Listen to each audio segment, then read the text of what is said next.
Hello, and welcome back to another episode of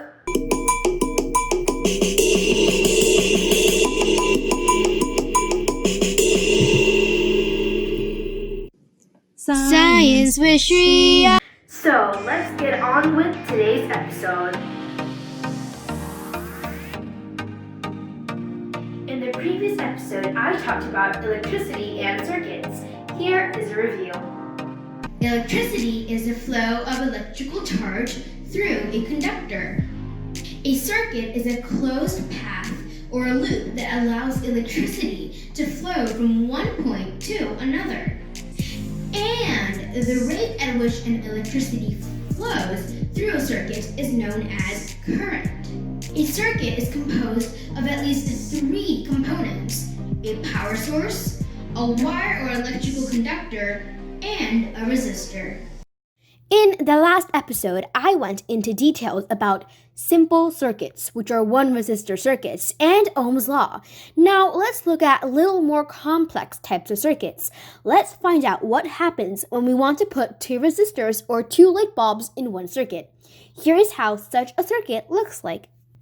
This is a series circuit. A series circuit is a circuit that has more than one resistor, but only one path through which the electricity or electron can flow through. Remember, in the last episode, I mentioned that a resistor is anything that electricity can't travel through easily. A series circuit is when the circuit components are connected in such a way that the same current passes through all the resistors. In this case, the light bulb is a resistor and slows down the flow of the current. If one light bulb dies, both of the bulbs will stop working.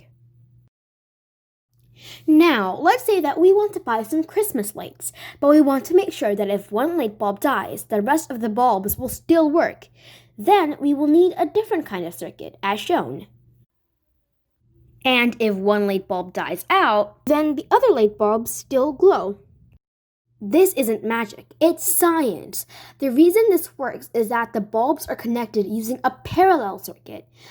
A parallel circuit is when the circuit components are connected in such a way that the same voltage is present across all resistors. A parallel connection does not affect the brightness of any of the bulbs, and other bulbs continue to function even if one of them burn out. So, when buying Christmas lights, we should make sure that the bulbs are connected in parallel. In the previous episode, I also talked about Ohm's law. Ohm's law states that electric current flowing through the circuit is proportional to voltage and inversely proportional to resistance. So, Ohm's law is a relationship between resistance, current, and voltage. And in the previous episode, we saw its application in a simple circuit. How can we use Ohm's law in a parallel or a series circuit?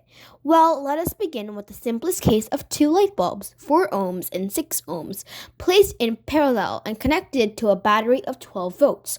In a parallel circuit, the voltage remains constant across each branch, but the total current flowing out of the battery is always divided into the number of branches. So, in bulb 1, we can get the amount of current flowing using Ohm's triangle. Using Ohm's triangle, we see that we have to use the equation I equals to V divided by R.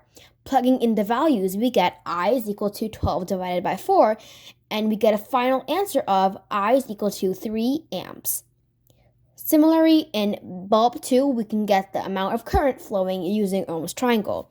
We have to use the same equation, which is I is equal to V divided by R, and again, plugging in the values, we get I is equal to 12 divided by 6, giving us an answer of I is equal to 2 amps. In order to find the total current, all you need to do is to add the current from the first resistor and the current from the second resistor. We get a total of 5 amps. We have one thing left to discuss, the total resistance of the circuit. This is also known as equivalent resistance. The equivalent resistance of a circuit is the amount of resistance that a single resistor will need to be equal to the total resistance of the circuit. For parallel circuits, the formula for solving equivalent resistance is 1 over R equivalent is equal to 1 over R1 plus 1 over R2. Isolating R equivalent, we get R2 times R1 over R2 plus R1.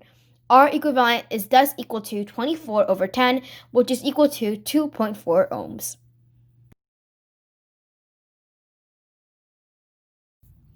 But what if we had a series circuit? How would we use Ohm's law then? Well, current does not actually get distributed in a series circuit because there's only one pathway for it to flow in.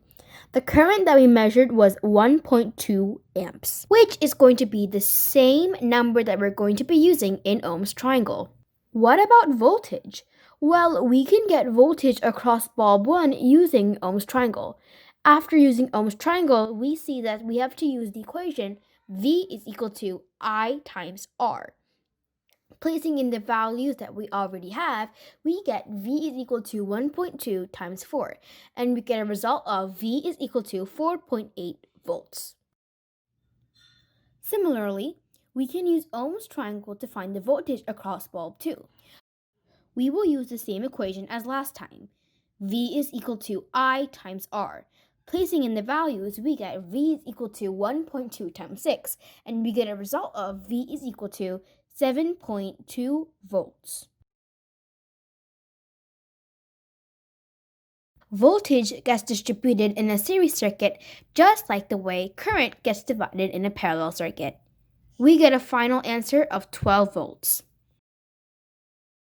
The best part is, in a series circuit, to find R equivalent, you just need to add all the values of the resistors values. So we don't have to go through so much math like we did for the parallel circuit. Well, that's it for this episode. See you next time on Science with Shriya.